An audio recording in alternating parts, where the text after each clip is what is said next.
अंत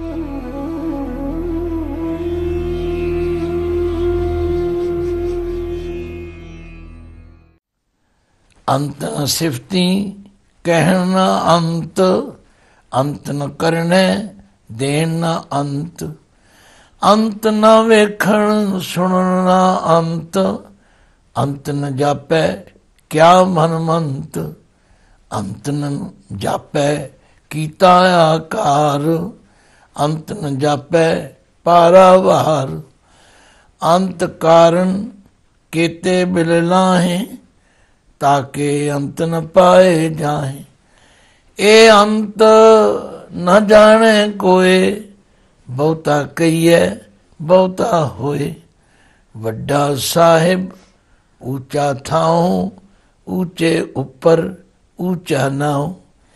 ए वड ऊंचा होवे कोय, तिस ऊंचे को जाने सोए। जे वड आप जाने आप आप, नानक नदरी करमी धात। 24 नंबर पौड़ी विच गुरु पातशाह ने होर नखेड़ा करके खोल के समझाया। आख्या उस परम पिता परमात्मा का अंत पाया ही नहीं जा सकता। अंत का मतलब है अखीर, किसी की सीमा हद नूं जानना। अंत ना सिफती, सिफतां करके भी उसका अंत नहीं पा सकते। कहन ना अंत, कहन करके भी उसका अंत नहीं पाया जा सकता। ते अंत न करने देन ना अंत, ਉਹਦੇ ਕੀਤੇ ਹੋਏ ਕੰਮਾਂ ਦਾ ਅੰਤ ਵੀ ਨਹੀਂ, ਉਹਦੀਆਂ ਦਿੱਤੀਆਂ ਹੋਈਆਂ ਦਾਤਾਂ ਦਾ ਕੋਈ ਅੰਤ ਨਹੀਂ ਪਾ ਸਕਦਾ। ਅੰਤ ਨਾ ਵੇਖਣ ਸੁਣਨ ਨਾ ਅੰਤ, ਵੇਖਣ ਕਰਕੇ ਵੀ ਕੋਈ ਇਹ ਦਾਵਾ ਨਹੀਂ ਕਰ ਸਕਦਾ ਕਿ ਮੈਂ परमात्मा ਦੀ ਸਾਰੀ ਰਚਨਾ ਨੂੰ ਦੇਖ ਲਿਆ। ਸੁਣਨ ਨਾ ਅੰਤ, ਸੁਣਨ ਕਰਕੇ ਵੀ ਕੋਈ ਇਹ ਦਾਵਾ ਨਹੀਂ ਕਰ ਸਕਦਾ ਕਿ ਮੈਂ ਉਸ ਦਾ ਅੰਤ ਪਾ ਲਿਆ। अंत न जापै क्या मनमंत, ये भी किसी को पता नहीं कि वाहिगुरु दे मन विच की मंत्रना है, की उहदी राय है, की उसने अगले पल करना है, ये भी किसी को नहीं पता। अंत न जापै कीता आकार, आकार का मतलब है जितनी ये रचना असीं देख रहे, इसका भी कोई अंत नहीं पा सकता। अंत न जापै पारावार, पारावार का मतलब है परला पासा, कोई उस परमात्मा की रचना का अंत पा ही नहीं सकता। अखीर विच गुरुदेव कहते अंत कारण केते बिल लाहे, उसका अंत जानने वास्ते कितने ही बिल लाहे, बिलक रहे हैं, यत्न कर रहे ने, ताकि अंत न पाए जाए। उस वाहिगुरु दे कीते हुए कामां दा कोई अंत नहीं पा सकता। ए अंत न जाने कोय, इसनूं कई प्रेमी इहो बोलते हैं। इहो बोलना अशुद्ध है। इहो तां होवेगा जे ईड़ी नूं ए लावां हाए नूं हो होड़ावेगा। यह है ए अंत, जिस अंत का प्रकरण चल रहा है, इस अंत बारे कोई जान ही नहीं सकता। बहुता कहिए बहुता होए, जितना वड्डा उसनूं कहो उस तो भी वड्डा है। वड्डा साहिब ऊंचा थाओ, वो साहिब बहुत वड्डा है, महान है, और उसका थाओ टिकाणा स्थान भी बहुत उच्चा है। ऊंचे ऊपर ऊंचा ना हो, उच्चे तो भी ऊंचा उसका नामना है। इन्ना कुछ कह के पातशाह कहते भाई ए वड ऊंचा होवे कोय, तिस ऊंचे को जाने सोए। ये अखर बाणी च ए वड, के वड, ते वड, जे वड कई बार होता है, जिसका मतलब है एडा वड्डा। जिड्डा वड्डा परमात्मा है, ओडा वड्डा कोई उस जिन्ना ऊंचा होवे। तिस ऊंचे को जाने सोए, उस ऊंचे बारे वही जान सकता। पर पातशाह नवेड़ा करते ने, ना उहदे वर्गा कोई है, ना उहदियां वर्गियां सिफतां दा कोई मालिक है। जे वड आप जाने आप आप, जितना बड़ा परमात्मा है वो आप ही जानता वो कितना बड़ा। नानक नदरी करमी दात, नानक जी फरमांदे ने जिहदे उत्ते बख्शिश की नज़र हो जाए। गुरबाणी च लिखिया जिसनों तू जाना है सोई जन जाने, हर गुण सद ही आख वखाणे। जिसनों तू कृपा करके ये सोझी दे देवें, वो भी दावा नहीं करता कि मैं दसांगा परमात्मा कितना बड़ा, पर हर गुण सद ही आख वखाणे। जिन हर सेविया तिन सुख पाया, सहजे ही हर नाम समाया। ਉਹ ਉਸ ਦੀ ਸਿਫਤ ਸਲਾਹ ਕਰਦਾ ਹੋਇਆ ਸਹਿਜੇ ਹੀ ਉਹਦੇ ਵਿੱਚ ਇੱਕ ਮਿਕ ਹੋ ਜਾਂਦਾ, ਉਹਦਾ ਸਰੂਪ ਬਣ ਜਾਂਦਾ। ਜਿਵੇਂ ਨਦੀਆਂ ਤੇ ਨਾਲੇ ਚਲਦੇ ਚਲਦੇ ਸਮੁੰਦਰ ਵਿੱਚ ਜਾ ਕੇ ਸਮੁੰਦਰ ਦਾ ਰੂਪ ਹੋ ਜਾਂਦੇ।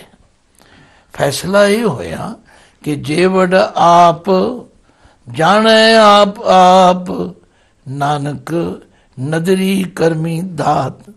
ਨਾਨਕ ਜੀ ਫਰਮਾਉਂਦੇ ਨੇ ਜਿਹਦੇ ਉੱਤੇ ਬਖਸ਼ਿਸ਼ ਦੀ ਨਜ਼ਰ ਹੋ ਜਾਏ, ਜਿਸ ਉੱਤੇ ਉਹ ਮਿਹਰ ਕਰਕੇ ਦਾਤ ਦੇ ਦੇਵੇ, ਉਹ ਉਸ ਨੂੰ ਜਾਣਦਾ ਤੇ ਉਹਦੇ ਨਾਲ ਇੱਕ ਮਿਕ ਹੋ ਜਾਂਦਾ।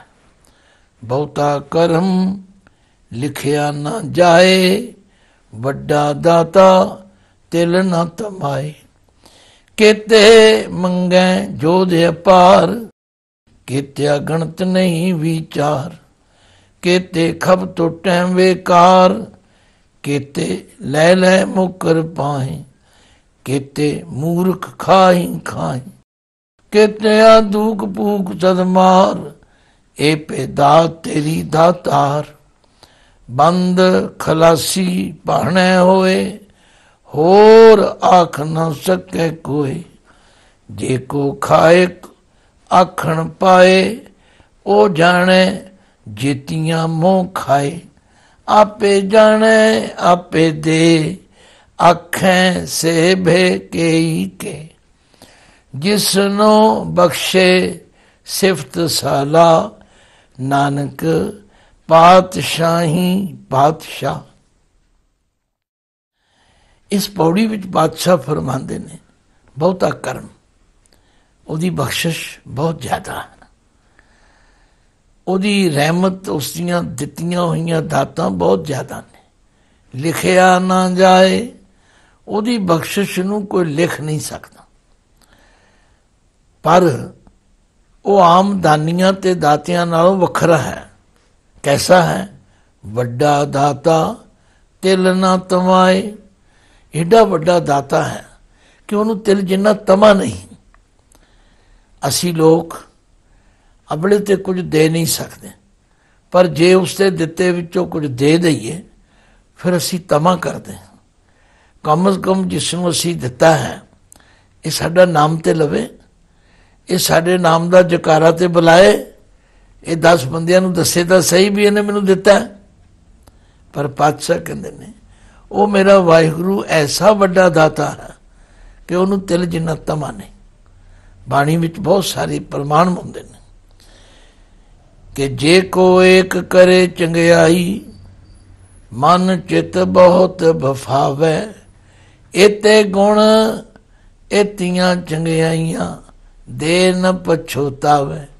ਬੰਦਾ ਕੋਈ ਕਿਸੇ ਨਾਲ ਇੱਕ ਨੇਕੀ ਕਰ ਲਵੇ, ਕੋਈ ਉਸਦੇ ਗੁਣ ਕਰ ਦੇਵੇ, ਪਰਉਪਕਾਰ ਕਰ ਦੇਵੇ, ਬਸ ਫਿਰ ਬੇਫਰਦਾ, ਫਿਰ ਹਉਮੈ ਕਰਦਾ, ਬਾਰ ਬਾਰ ਜਤਲਾਉਂਦਾ ਕਿ ਮੈਂ ਇਹ ਕੀਤਾ ਹੈ।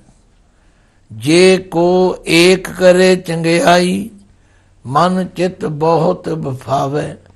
ਇਤੇ ਗੁਣ ਇਤੀਆਂ ਚੰਗਿਆਈਆਂ, ਦੇ ਨ ਪਛੋਤਾਵੇ। ਪਰ ਵਾਹਿਗੁਰੂ ਕਿਤਨਾ ਵੱਡਾ ਦਾਤਾ। ਇਹ ਜਿਤਨੇ ਗੁਣ ਸਾਡੇ ਕੋਲ ਨੇ ਸਭ ਉਹਦੇ ਦਿੱਤੇ ਹੋਏ ਨੇ। ਇਹ ਜਿੰਨੀਆਂ ਵਸਤੂਆਂ ਸਾਡੇ ਕੋਲ ਨੇ ਉਹਦੀਆਂ ਦਿੱਤੀਆਂ ਹੋਈਆਂ ਨੇ। ਇਸ ਲਈ ਪਾਤਸ਼ਾਹ ਕਹਿੰਦੇ ਨੇ ਬਹੁਤਾ ਕਰਮ ਲਿਖਿਆ ਨਾ ਜਾਏ, ਵੱਡਾ ਦਾਤਾ ਤਿਲ ਨਾ ਤਮਾਏ। ਉਹ ਇਤਨਾ ਵੱਡਾ ਦਾਤਾ ਹੈ ਕਿ ਉਹਨੂੰ ਤਿਲ ਜਿੰਨਾ ਤਮਾ ਨਹੀਂ। ਕੀਤੇ ਮੰਗੈ ਜੋਧੇ ਅਪਾਰ। ਕਿਤਨੇ ਯੋਧੇ ਸੂਰਮੇ ਜਿਹੜੇ ਉਹਦੇ ਦਰ ਤੇ ਮੰਗ ਰਹੇ ਨੇ। ਕਿਤਿਆਂ ਗਣਤ ਨਹੀਂ ਵਿਚਾਰ। ਕਿਤਨੇ ਹਨ ਉਹਨਾਂ ਦੀ ਗਿਣਤੀ ਤਥਾ ਵਿਚਾਰ ਨਹੀਂ ਕੀਤੀ ਜਾ ਸਕਦੀ। ਇਹ ਹਿਸਾਬ ਕਿਤਾਬ ਲਾਇਆ ਹੀ ਨਹੀਂ ਜਾ ਸਕਦਾ। केते खप टुटै बेकार, कितने ऐसे हैं ਜਿਹੜੇ ਉਸਦੇ ਦਿੱਤੇ ਹੋਏ ਪਦਾਰਥਾਂ ਨੂੰ ਲੈ ਕੇ ਖਪ ਟੁੱਟੈ ਬੇਕਾਰ, ਬੇਕਾਰਾਂ ਵਿੱਚ ਪੈ ਕੇ ਖਪ ਟੁੱਟਦੇ ਨੇ, ਆਪਣਾ ਜੀਵਨ ਬਰਬਾਦ ਕਰ ਲੈਂਦੇ ਨੇ। ਸਵੇਰ ਤੋਂ ਸ਼ਾਮ ਤੱਕ ਸ਼ਰਾਬਾਂ ਪੀਂਦੇ, ਕਬਾਬ ਖਾਂਦੇ, ਗਲੀਆਂ ਵਿੱਚ ਡਿੱਗਦੇ ਤੇ ਆਪਣਾ ਜੀਵਨ ਬੇਕਾਰ ਕਰ ਲੈਂਦੇ। केते ਲੈ ਲੈ ਮੁਕਰ ਪਾਏ, कितने ऐसे भी हैं ਜਿਹੜੇ परमात्मा तो ਲੈ ਲੈ ਕੇ ਮੁਕਰ ਜਾਂਦੇ ਨੇ। ਰੱਬ ਨੇ ਕੀ ਦਿੱਤਾ ਸਾਨੂੰ? केते मूर्ख खाही खाही, कितने ऐसे मूर्ख भी हैं ਜਿਹੜੇ हर वेले खाण तो ही लगे हुए हैं। केतियां दुख भूख सद मार, कितने ऐसे हैं जिन्हां नूं हर वेले भुख दा दुख चंबड़िया होया। सद मार जिन्हां नूं सदा ही मार पैंदी। पर पातशाह कहते ने ए पेदात तेरी दातार। ये नुकता बहुत सूक्ष्म है। जदों दास ने इसकी विचार की, समझ आई। असी लोग अपनिया कारां दे पिछे लिख लेने ए पेदात तेरी दातार, बस नहीं नहीं। पातशाह कहते जेड़े दुख दे भुख ते होर तकलीफां ने ये भी उहदी दात हैं। पर आम बंदे नूं ये गल समझ विच नहीं आ सकती। ये गुरु नानक पातशाह जी ने नुकता समझिया ते सानू समझाया। आख्या जदों बंदे कोल बहुते पदार्थ आउंदे ने वो रब नूं भुल जांदा, पर जदों फिर उसनूं कोई तकलीफ हुंदी है, दुख आंदा है, कोई कष्ट आ जांदा है, फिर वो रब नूं याद करन लग पैंदा। दुख लागे तां राम पुकारा है। असी छोटे हुंदे मालवे विच पढ़दे सी, कीर्तन सुणदे सी। उत्थे मलवई कीर्तनीए गाउंदे सन, तेरे दुखां दा बनेगा दारू, सुख तेरे रोग होणगे। ਜਿਹੜੇ ਬਹੁਤੇ ਸੁੱਖ ਨੇ ਨਾ, ਇਹ ਵੀ ਰੋਗਾਂ ਦੇ ਜਨਮਦਾਤਾ ਨੇ। ਅੱਜ ਅਸੀਂ ਆਪਣੇ ਘਰਾਂ ਵਿੱਚ ਦੇਖਦੇ ਹਾਂ, ਕਦੇ ਸਾਡੀਆਂ ਧੀਆਂ ਭੈਣਾਂ ਚੱਕੀ ਪੀਂਦੀਆਂ ਸਨ, ਮਧਾਣੀ ਚਲਾਉਂਦੀਆਂ ਸਨ, ਦੁੱਧ ਰਿੜਕਦੀਆਂ ਸਨ, ਉਹਨਾਂ ਦੇ ਸਰੀਰ ਬੜੇ ਐਕਟਿਵ ਸਨ। ਪਰ ਹੁਣ ਉਹ ਸਾਰੀਆਂ ਚੀਜ਼ਾਂ ਛੁੱਟ ਗਈਆਂ ਨੇ। ਹੁਣ ਅਨੇਕਾਂ ਰੋਗ ਤੇ ਬਿਮਾਰੀਆਂ ਚੰਬੜ ਗਈਆਂ। ਕਹਿਣ ਦਾ ਮਤਲਬ ਕਿ ਇਹ ਜਿਹੜੇ ਦੁੱਖ ਅਤੇ ਭੁੱਖ ਦੀ ਮਾਰ ਹੈ, ਇਹ ਵੀ ਤੇਰੀ ਦਾਤ ਹੈ, ਕਿਉਂਕਿ ਬੰਦਾ ਭੁੱਲ ਜਾਂਦਾ ਹੈ ਪਰਮਾਤਮਾ ਨੂੰ। ਦੁੱਖ ਦਾਰੂ ਸੁਖ ਰੋਗ ਭਇਆ, ਜਾਂ ਸੁਖ ਤਾਮ ਨਾ ਹੋਈ। ਤੋ ਪਾਤਸ਼ਾਹ ਦੀ ਕਿੰਨੀ ਬਰੀਕ ਸੋਚ ਹੈ। आख्या ये भी तेरी दात है। केतियां दुख भूख सद मार, ए पे दात तेरी दातार। बंद खलासी भाणे होए। बंद दे ददे नूं सियारी है, जिहदा मतलब है बंदी विच पै जाना, कैद विच पै जाना। खलासी का मतलब है छुट जाना। माया दे मोह विच फसना भी बंदी है, विकारां दी कैद विच फसना भी बंदी है, ਤੇ ਉਸ ਤੋਂ ਛੁੱਟ ਜਾਣਾ ਖਲਾਸੀ ਹੈ। ਪਰ ਇਹ ਵੀ ਤੇਰੇ ਹੁਕਮ ਅੰਦਰ ਹੈ। ਜਦੋਂ ਤੂੰ ਕਿਸੇ ਤੇ ਕਿਰਪਾਲ ਹੁੰਦਾ ਹੈ, ਉਸ ਨੂੰ ਵਿਕਾਰਾਂ ਦੀ ਬੰਦੀ ਵਿੱਚੋਂ ਛੁਡਾ ਲੈਂਦਾ, ਉਹਦੀ ਖਲਾਸੀ ਕਰ ਦਿੰਦਾ, ਉਹਨੂੰ ਚੰਗੇ ਪਾਸੇ ਲੱਗ ਸਕਦਾ। ਹੋਰ ਆਖ ਨਾ ਸਕੇ ਕੋਈ, ਹੋਰ ਕਿਸੇ ਦੀ ਸਮਰੱਥਾ ਨਹੀਂ ਕੁਝ ਕਹਿ ਸਕੇ। ਭਾਵ ਤੇਰੇ ਹੁਕਮ ਵਿੱਚ ਹੀ ਸਾਰੀ ਖੇਡ ਚੱਲ ਰਹੀ ਹੈ। ਫਿਰ ਪਾਤਸ਼ਾਹ ਨੇ ਜੇ ਕੋ ਖਾਇਕ ਆਖਣ ਪਾਏ। ਖਾਏ ਕਹਿੰਦੇ ਨੇ ਮੂਰਖ ਨੂੰ, ਖਾਏ ਕਹਿੰਦੇ ਨੇ ਗੱਪੀ ਨੂੰ। ਜਿਹੜਾ ਵੱਧ ਚੜ ਕੇ ਗੱਲ ਕਰਨ ਵਾਲਾ ਹੋਵੇ ਨਾ, ਉਹਨੂੰ ਮੂਰਖ ਕਹਿੰਦੇ। ਕਹਿੰਦੇ ਜੇ ਕੋਈ ਗੱਪੀ ਆਦਮੀ ਕਹੇ ਜੀ ਮੈਂ ਦੱਸਾਂਗਾ, ਪਾਤਸ਼ਾਹ ਕਹਿੰਦੇ ਨੇ ਉਹ ਮੂਰਖ ਹੈ। ਔਰ ਉਹ ਜਾਣੇ ਜੇਤੀਆਂ ਮੂੰਹ ਖਾਏ, ਫਿਰ ਉਹੀ ਜਾਣੇਗਾ ਜਿੰਨੀਆਂ ਕੁ ਉਹਦੇ ਮੂੰਹ 'ਤੇ ਪੈਣਗੀਆਂ। ਹੁਣ ਇੱਥੇ ਮੋਹ ਦੇ ਹਾਏ ਨੂੰ ਸਿਆਰੀ ਹੈ, ਇਹਨੂੰ ਮੋਹੇ ਨਹੀਂ ਪੜਨਾ। ਇਹ ਹੈ ਮੋਹ ਉੱਤੇ ਖਾਏ, ਖਾਂਦਾ ਹੈ। ਜਿੰਨੀਆਂ ਕੁ ਉਹਨੂੰ ਫਿਰ ਚਪੇੜਾਂ ਸਜ਼ਾਵਾਂ ਮਿਲਦੀਆਂ ਨੇ, ਇਹ ਉਹੀ ਜਾਣਦਾ। ਪਰ ਸਾਰੇ ਇੱਕੋ ਜਿਹੇ ਨਹੀਂ। ਆਪੇ ਜਾਣੈ ਆਪੇ ਦੇ, ਆਖੈ ਸੇ ਭੇ ਕੇ ਹੀ ਕੇ। ਕੁਝ ਐਸੇ ਵੀ ਹਨ ਜਿਹੜੇ ਕਹਿੰਦੇ ਹਨ ਕਿ ਉਹ ਆਪ ਹੀ ਜਾਣਦਾ ਹੈ, ਆਪ ਹੀ ਦਿੰਦਾ ਹੈ, ਇਹ ਸਭ ਕੁਝ ਉਹਦੇ ਆਪਣੇ ਹੱਥ ਵਿੱਚ ਹੈ। ਆਖੈਂ ਸੇ ਭੇ ਕਈ ਕੇ, ਕੁਝ ਐਸੇ ਵੀ ਹਨ ਜਿਹੜੇ ਇਹ ਗੱਲ ਕਹਿੰਦੇ ਹਨ। ਲਓ ਹੁਣ ਪਾਤਸ਼ਾਹ ਆਪਣਾ ਫੈਸਲਾ ਦੇਣ ਲੱਗੇ ਹਨ। ਜਿਸ ਨੂੰ ਬਖਸ਼ੇ ਸਿਫਤ ਸਾਲਾ, ਨਾਨਕ ਪਾਤਸ਼ਾਹੀ ਪਾਤਸ਼ਾਹ, ਜਿਹਦੇ ਉੱਤੇ ਉਹ ਪ੍ਰਸੰਨ ਹੋ ਜਾਏ, ਜਿਸ ਨੂੰ ਆਪਣੀ ਸਿਫਤ ਸਲਾਹ ਬਖਸ਼ ਦੇਵੇ, ਜਿਹੜਾ ਉੱਠਦਿਆਂ ਬਹਿੰਦਿਆਂ ਤੁਰਦਿਆਂ ਫਿਰਦਿਆਂ ਉਸ ਦਾ ਸ਼ੁਕਰਾਨਾ ਕਰੇ। ਸਤਿਗੁਰੂ ਕਹਿੰਦੇ ਨੇ ਨਾਨਕ ਪਾਤਸ਼ਾਹੀ ਪਾਤਸ਼ਾਹ, ਉਹ ਪਾਤਸ਼ਾਹਾਂ ਦਾ ਪਾਤਸ਼ਾਹ ਹੈ, ਭਾਵ ਉਹ ਬਹੁਤ ਮਹਾਨ ਹੈ। ਇਸ ਤੋਂ ਸਾਨੂੰ ਪ੍ਰੇਰਨਾ ਮਿਲਦੀ ਹੈ ਕਿ ਸਾਨੂੰ ਹਰ ਵੇਲੇ ਉਸ ਪਰਮਾਤਮਾ ਦਾ ਸ਼ੁਕਰਾਨਾ ਕਰਨਾ ਚਾਹੀਦਾ ਹੈ। ਗੁਰੂ ਅਮਰਦਾਸ ਜੀ ਤੇ ਕਹਿੰਦੇ ਨੇ ਧੰਨ ਹਨ ਉਹ ਜਿਹੜੇ ਸੌਂਦੇ ਵਾਹ ਵਾਹ ਉਚਰੈ, ਉੱਠਦੇ ਵੀ ਵਾਹ ਕਰੇ, ਨਾਨਕ ਤੇ ਮੁਖ ਉਜਲੇ ਜੇ ਨਿਤ ਉੱਠ ਸੰਭਾਲੇ। ਅਮੁੱਲ ਗੁਣ ਅਮੁੱਲ ਵਪਾਰ, ਅਮੁੱਲ ਵਪਾਰੀਏ ਅਮੁੱਲ ਭੰਡਾਰ, ਅਮੁੱਲ ਆਵੇਂ ਅਮੁੱਲ ਲੈ ਜਾਹੇ, ਅਮੁੱਲ ਭਾਏ ਅਮੁੱਲਾ ਸਮਾਹੇ, ਅਮੁੱਲ ਧਰਮ ਅਮੁੱਲ ਦੀਵਾਨ, ਅਮੁੱਲ ਤੁਲ ਅਮੁੱਲ ਪਰਵਾਨ, ਅਮੁੱਲ ਬਖਸ਼ੀਸ਼ ਅਮੁੱਲ ਨਿਸ਼ਾਨ, ਅਮੁੱਲ ਕਰਮ ਅਮੁੱਲ ਫੁਰਮਾਨ, ਅਮੁੱਲੋ ਅਮੁੱਲ ਆਖਿਆ ਨਾ ਜਾਏ, ਆਖ ਆਖ ਰਹੇ ਲਿਵ ਲਾਏ। ਆਖੈਂ ਵੇਦ ਪਾਠ ਪੁਰਾਣ, ਆਖੈਂ ਪੜ੍ਹੇ ਕਰੇ ਵਖਿਆਨ, ਆਖੈਂ ਬਰਮੇ ਆਖੈਂ ਇੰਦ, ਆਖੈਂ ਗੋਪੀ ਤੈ ਗੋਵਿੰਦ, ਆਖੈਂ ਈਸ਼ਰ ਆਖੈਂ ਸਿੱਧ, ਆਖੈਂ ਕੀਤੇ ਬੁੱਧ, ਆਖੈਂ ਦਾਨਵ ਆਖੈਂ ਦੇਵ, ਆਖੈਂ ਸੁਰ ਨਰ ਮੁਨ ਜਨ ਸੇਵ, ਕੀਤੇ ਆਖੈਂ ਆਖਣ ਪਾਹੇ, ਕੀਤੇ ਕਹਿ ਕਹਿ ਉੱਠ ਉੱਠ ਜਾਹੇ, ਏਤੇ ਕੀਤੇ ਹੋਰ ਕਰੇ, ਤਾਂ ਆਖ ਨ ਸਕੈ ਕੇਈ ਕੇ, ਜੇ ਵਡ ਭਾਵੈ ਤੇ ਵਡ ਹੋਏ, ਨਾਨਕ ਜਾਣੈ ਤਾ ਸੋਏ। ਜੇ ਕੋ ਆਖੈ ਬੋਲ ਵਿਗਾੜ, ਤਾਂ ਲਿਖੀਐ ਸਿਰ ਗਾਵਾਰਾਂ ਗਾਵਾਰ। ਸ਼੍ਰੀ ਗੁਰੂ ਨਾਨਕ ਦੇਵ ਜੀ ਮਹਾਰਾਜ ਨੇ 22 ਨੰਬਰ ਪੌੜੀ ਤੋਂ ਲੈ ਕੇ 25 ਨੰਬਰ ਤੀਕਰ ਉਸ ਅਕਾਲ ਪੁਰਖ ਪਰਮਾਤਮਾ ਦੀ ਵਡਿਆਈ, ਵਿਸ਼ਾਲਤਾ, ਉਹਦੀ ਵਿਸ਼ਾਲ ਰਚਨਾ, ਉਹਦੇ ਇਸ ਸੰਸਾਰ ਦੇ ਪ੍ਰਬੰਧ ਬਾਰੇ ਸਾਨੂੰ ਸਾਵਧਾਨ ਕੀਤਾ। ਆਖਿਆ ਇਸ ਦਾ ਕੋਈ ਅੰਤ ਨਹੀਂ ਪਾ ਸਕਦਾ। ਉਹ ਇਤਨਾ ਵੱਡਾ ਹੈ, ਇਤਨਾ ਬਖਸ਼ਿੰਦ ਹੈ, ਇਤਨੀਆਂ ਦਾਤਾਂ ਦਿੰਦਾ ਹੈ ਕਿ ਉਸ ਨੂੰ ਤਿਲ ਜਿੰਨਾ ਤਮਾ ਵੀ ਨਹੀਂ।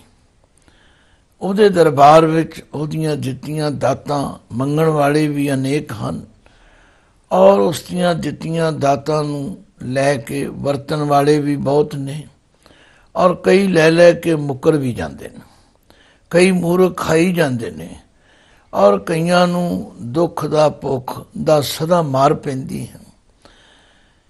ਪਰ ਪਰਮਾਤਮਾ ਦੀ ਇਹ ਸਾਰੀ ਬਖਸ਼ਿਸ਼ ਦਾ ਸਦਕਾ ਜਿਨ੍ਹਾਂ ਨੂੰ ਚੰਗੀ ਸੰਗਤ ਮਿਲ ਜਾਂਦੀ ਹੈ, ਜਿਹੜੇ ਉਹਦੇ ਹੁਕਮ ਵਿੱਚ ਚੱਲਦੇ ਨੇ, ਉਹ ਇਹਨਾਂ ਵਿਕਾਰਾਂ ਦੇ ਬੰਧਨਾਂ ਤੋਂ ਖਲਾਸ ਵੀ ਹੋ ਜਾਂਦੇ ਨੇ।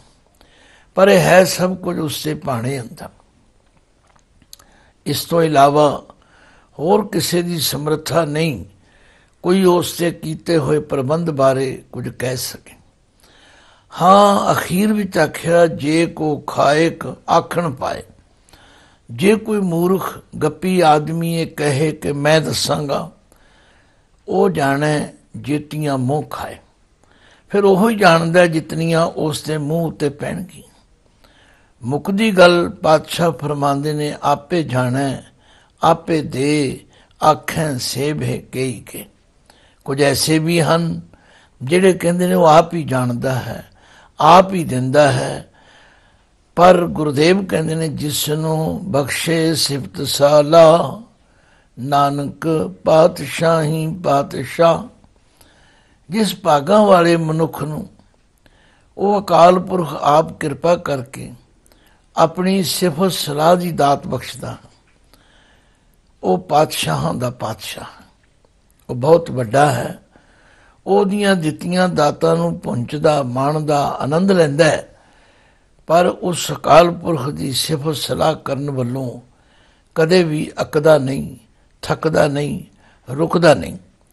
ਇਹਦਾ ਮਤਲਬ ਇਹ ਹੋਇਆ ਕਿ ਉਸ ਪਰਮਾਤਮਾ ਦੀ ਸਿਫਤ ਸਲਾਹ ਕਰਨੀ ਸਭ ਤੋਂ ਵੱਡੀ ਭਗਤੀ ਹੈ। ਔਰ ਸਾਨੂੰ ਦੁਨਿਆਵੀ ਜੀਵਾਂ ਨੂੰ ਪ੍ਰੇਰਨਾ ਮਿਲਦੀ ਹੈ ਕਿ ਸਾਨੂੰ ਉੱਠਦਿਆਂ, ਬਹਿੰਦਿਆਂ, ਤੁਰਦਿਆਂ, ਫਿਰਦਿਆਂ ਉਹਦਾ ਸ਼ੁਕਰ ਕਰਨਾ ਚਾਹੀਦਾ। ਹੁਣ 26 ਨੰਬਰ ਪੌੜੀ ਵਿੱਚ ਪਾਤਸ਼ਾਹ ਫਰਮਾਉਂਦੇ ਨੇ, ਅਮੁੱਲ ਗੁਣ ਅਮੁੱਲ ਵਪਾਰ। ਇਸ ਪੌੜੀ ਵਿੱਚ ਅਮੁੱਲ ਅੱਖਰ ਬਹੁਤ ਵਾਰੀ ਵਰਤਿਆ ਗਿਆ, ਜਿਸ ਦੇ ਅੱਖਰੀ ਅਰਥ ਨੇ ਜਿਸ ਦਾ ਮੁੱਲ ਨਾ ਪਾਇਆ ਜਾ ਸਕੇ। ਉਹ ਤਾਂ ਅਸੀਂ ਹਰ ਚੀਜ਼ ਦੀ ਕੀਮਤ ਨਿਸ਼ਚਿਤ ਕਰ ਲੈਂਦੇ। ਇਹ ਫਲ ਇਤਨੇ ਦਾ ਹੈ, ਇਹ ਜ਼ਮੀਨ ਇੰਨੇ ਦੀ ਹੈ, ਇਹ ਮਕਾਨ ਇੰਨੇ ਦਾ ਹੈ। ਪਰ ਗੁਰਦੇਵ ਕਹਿੰਦੇ ਨੇ, ਅਮੁੱਲ ਗੁਣ ਅਮੁੱਲ ਵਪਾਰ। ਉਸ ਵਾਹਿਗੁਰੂ ਅਕਾਲ ਪੁਰਖ ਦੇ ਜੋ ਗੁਣ ਹਨ, ਜੋ ਸਿਫਤਾਂ ਹਨ, ਉਹ ਅਮੁੱਲ ਹਨ। ਉਹਨਾਂ ਦੀ ਕੀਮਤ ਨਹੀਂ ਪਾਈ ਜਾ ਸਕਦੀ। ਅਸੀਂ ਰੋਜ਼ ਪੜ੍ਹਦੇ ਹਾਂ, ਸਭ ਸੁਰਤੀ ਮਿਲ ਸੁਰਤ ਕਮਾਈ, ਸਭ ਕੀਮਤ ਮਿਲ ਕੀਮਤ ਪਾਈ। ਗਿਆਨੀ ਧਿਆਨੀ ਗੁਰ ਗੁਰਹਾਈ, ਕਹਿਣ ਨ ਜਾਈ ਤੇਰੀ ਤਿਲ ਵਡਿਆਈ। ਉਸ ਅਕਾਲ ਪੁਰਖ ਦੇ ਗੁਣਾਂ ਦੀ ਕੋਈ ਕੀਮਤ ਨਹੀਂ ਪਾ ਸਕਦਾ। ਔਰ ਉਸ ਦੇ ਗੁਣਾਂ ਦਾ ਜਿਹੜਾ ਵਪਾਰ ਹੈ, ਲੈਣ ਦੇਣ ਹੈ, ਉਹ ਵੀ ਅਮੁੱਲ ਹੈ। ਅਮੁੱਲ ਵਪਾਰੀਏ ਅਮੁੱਲ ਭੰਡਾਰ। ਵਪਾਰੀਏ ਤੋਂ ਭਾਵ ਵਪਾਰ ਕਰਨ ਵਾਲੇ, ਜਿਹੜੇ ਉਸ ਦੇ ਗੁਣਾਂ ਦਾ ਵਪਾਰ ਕਰਦੇ ਹਨ, ਸਤ ਸੰਗਤ ਵਿੱਚ ਮਿਲਦੇ ਹਨ, ਬਾਣੀ ਦਾ ਕੀਰਤਨ ਕਰਦੇ ਤੇ ਸੁਣਦੇ ਹਨ, ਉਹ ਵਪਾਰੀ ਹਨ। ਉਹਨਾਂ ਦੀ ਵੀ ਕੋਈ ਕੀਮਤ ਨਹੀਂ ਪਾਈ ਜਾ ਸਕਦੀ। ਉਸ ਪਰਮਾਤਮਾ ਦੇ ਜੋ ਭੰਡਾਰ ਹਨ, ਸਟੋਰ ਹਨ, ਗੋਦਾਮ ਹਨ, ਜਿਨ੍ਹਾਂ ਵਿੱਚੋਂ ਸਾਰੇ ਜੀਵਾਂ ਨੂੰ ਪਦਾਰਥ ਬਖਸ਼ਦਾ ਹੈ, ਉਹ ਵੀ ਅਮੁੱਲ ਹਨ। ਅਮੁੱਲ ਆਵੇਂ ਅਮੁੱਲ ਲੈ ਜਾਏ। ਜਿਹੜੇ ਪ੍ਰਾਣੀ ਉਹਦੇ ਗੁਣਾਂ ਨੂੰ ਗਾਉਣ ਵਾਸਤੇ ਸਤ ਸੰਗਤ ਵਿੱਚ ਆਉਂਦੇ ਹਨ, ਉਹ ਵੀ ਅਮੁੱਲ ਹਨ। ਤੇ ਜਿਹੜੇ ਗੁਣਾਂ ਨੂੰ ਆਪਣੇ ਨਾਲ ਲੈ ਜਾਂਦੇ ਹਨ, ਉਹ ਵੀ ਅਮੁੱਲ ਹਨ। ਅਮੁੱਲ ਭਾਏ ਅਮੁੱਲਾ ਸਮਾਹੇ। ਭਾਏ ਦਾ ਮਤਲਬ ਹੈ ਪ੍ਰੇਮ। ਜਿਹੜੇ ਉਸ ਦੇ ਨਾਲ ਸੱਚਾ ਸੁੱਚਾ ਪ੍ਰੇਮ ਕਰਦੇ ਨੇ, ਉਹ ਵੀ ਅਮੁੱਲ ਹਨ।